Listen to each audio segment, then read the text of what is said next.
for Brian Little on that offside. Little pulls up and finds Enstrom at the line. Rebound, it's loose in front. They bang at it. They score!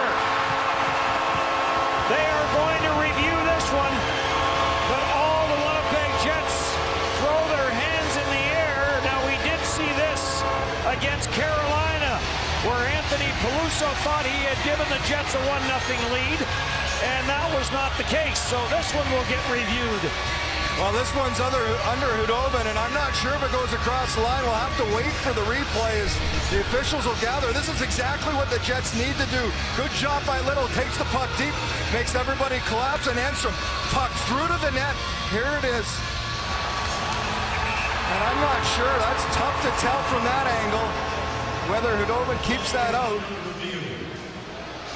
It's Andrew Ladd going to the net hard. And it goes across the line on Khudobin's pad. That's a good goal.